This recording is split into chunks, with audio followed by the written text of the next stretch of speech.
We spoke about that landmark UFO hearing, and joining us now, UFO expert, journalist in his own right, is Jeremy Corbell. He's also a great documentarian and a friend. Jeremy, welcome back to the show. It's good to see you, my friend. Really good to see you, Saagar.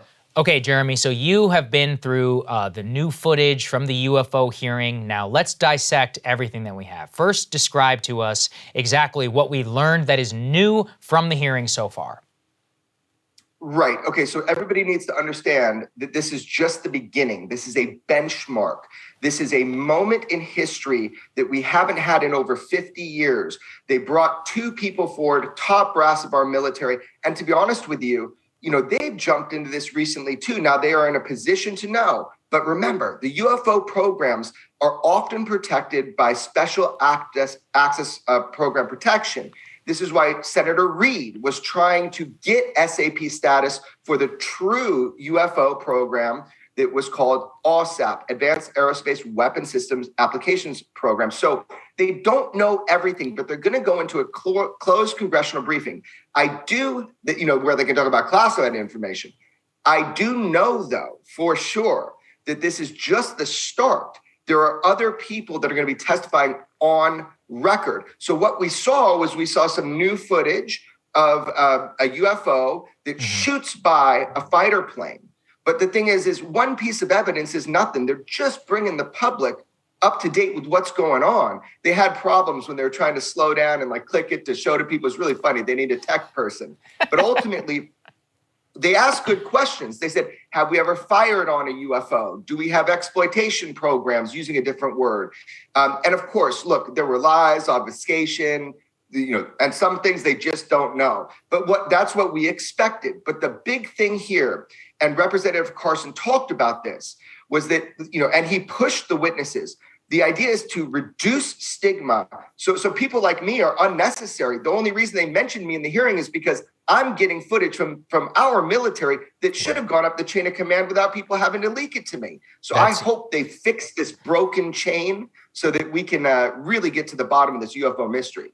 I think that's the most important takeaway from me as well, which is just really making the normalization in the military culture in order for it to bubble up so that we don't have to keep seeing leaked audio. I talked to a guy, here's what he said, whispers and all of this. I hear probably a fraction of it, but still hear some of it from people as well. Jeremy, talk to us about those lies and obfuscations, because this is important.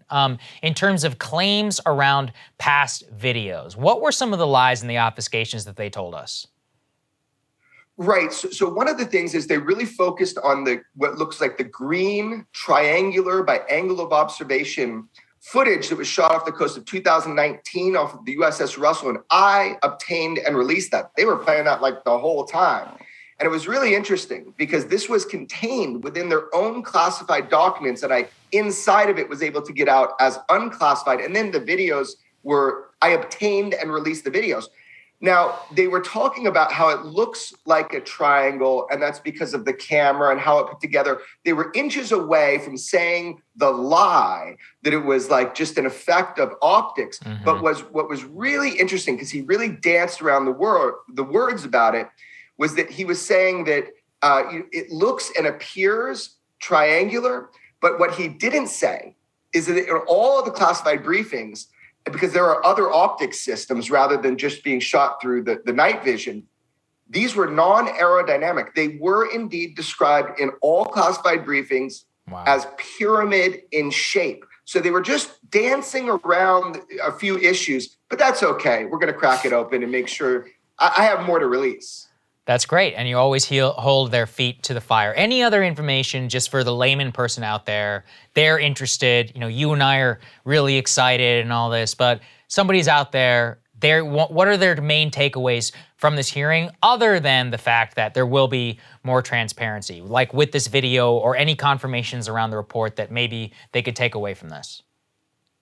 Well, yeah, I think the biggest thing you can take away from this is that Congress is actually doing its job, and it is holding the intelligence communities and the individuals in position to either be aware or they should be aware. I mean, these are the people supposed to be studying this, of what programs do we have to exploit these technologies, to study it, to manage what they call signal management, What is our defense capability when something is in our restricted airspace? The takeaway is that now the public's voice has been heard and they are having their feet held to the fire.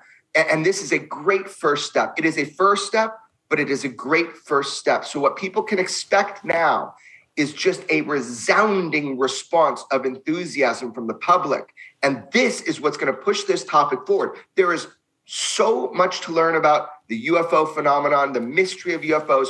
We know maybe 1% of what UFOs represent to humanity, but we already got more information today than we had yesterday. And every day, human knowledge is increasing on this issue. And UFOs have been with us since the beginning of recorded human history that we are aware of. Yep. So it's an exciting time, man. I love this topic. And I love it too, man. You're the one who got me into it. So I really appreciate you joining us. I'm going to keep listening to you. We'll stay in contact in terms of some of the new information. And I do want to thank you on behalf of everybody in the community, because I don't think that any of this would be happening without your work. Thank you much for joining us, sir. Appreciate it very much. I want to thank you, and I want to thank UFO Twitter and everybody that really pushed for this. So I appreciate it, brother, and I'll talk to you soon. Shout out to all of them. Absolutely. See you guys later. Cable news is ripping us apart, dividing the country, making it impossible to function as a society, and making it impossible to know just what is true and what is false. But the good news is they are failing and they know it. That is why we're building something new, a new mainstream, a healthier one, something more trustworthy, something that we are going to need in one of the most pivotal times in American history. We are building up here for the midterms, for the upcoming presidential election, but we need your help. So if you can help us out by becoming a premium member today at breakingpoints.com, we're trying to change America for the better and the entire world. So what are you waiting for, guys? Go to breakingpoints.com and sign up and help us build a new mainstream.